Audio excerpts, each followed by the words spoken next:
My name is Caitlin. I'm a zoo educator here at Happy Hollow Park and Zoo.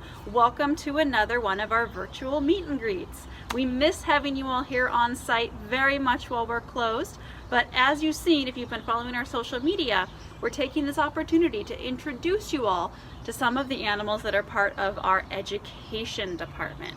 So today, I'm going to introduce you to one of our smaller animals. And here's another clue for you. I wear gloves when I handle this animal, but not to protect myself. I wear gloves to protect this animal. And I also make sure that I get my gloves a little bit wet before I pick him up. So there's a clue for you. See if you have an idea while I'm getting him out. What do you guys think?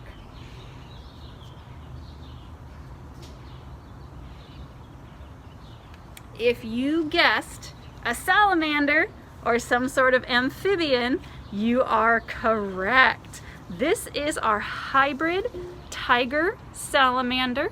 His name is Sal, and we call him a hybrid tiger salamander because he is actually a cross between two different species of tiger salamander.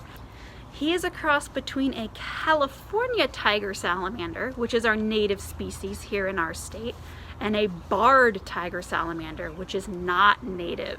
So you might wonder, if they're not both native, if they don't live in the same place, how do you get a hybrid? Because these hybrids do occur in the wild. You can find a hybrid tiger salamander just like Sal in the wild. So what happened is that the barred tiger salamander was introduced into the range of the California tiger salamander, and it was introduced by humans. It turns out that the tadpoles of these guys make great fishing bait.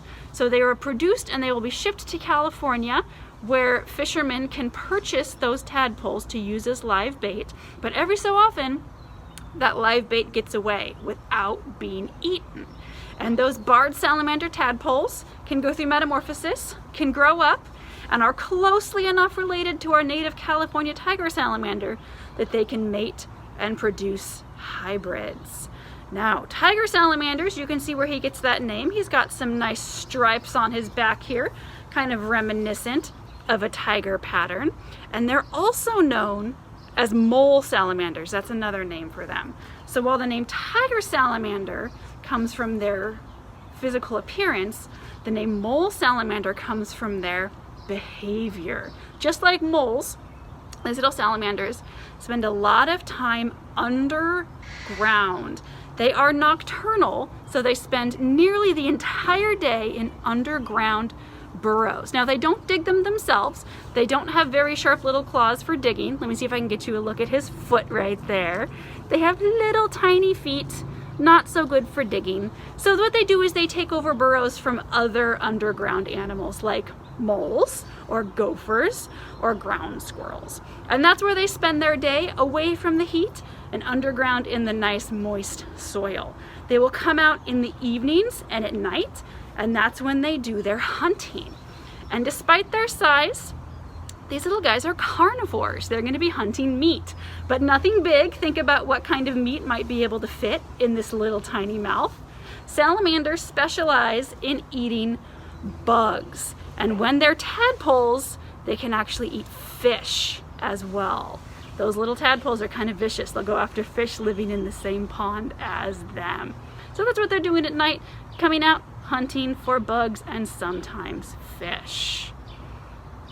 Now, if they have enough resources and they're able to lay eggs, she will lay her eggs in a shallow pond in the water, and she can lay up to 1,000 eggs at one time. She'll attach them to logs and rocks and all sorts of other things in the water.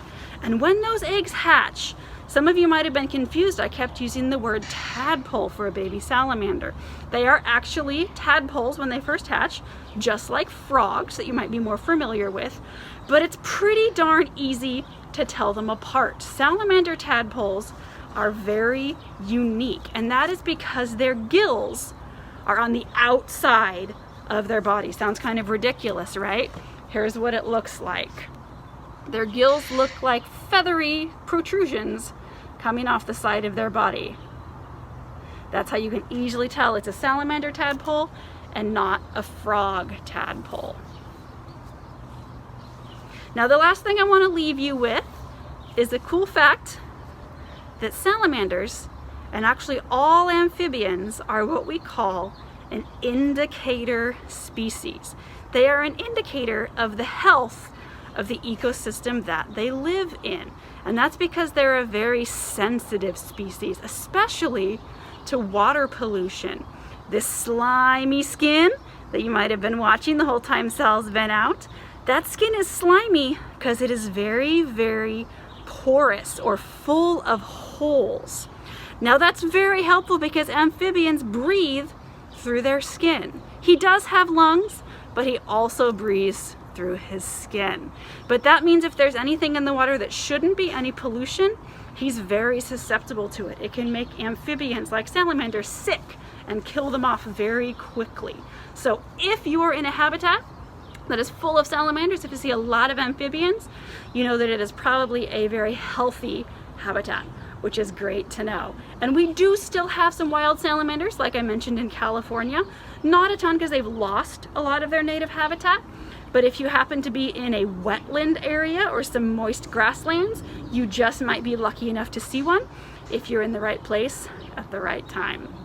All right, we are gonna let Sal go back into his underground burrow now, just like he would normally be in the middle of the day. So here's one last look at that ever smiling face and this long, cool tail that helps him navigate when he's swimming through the water.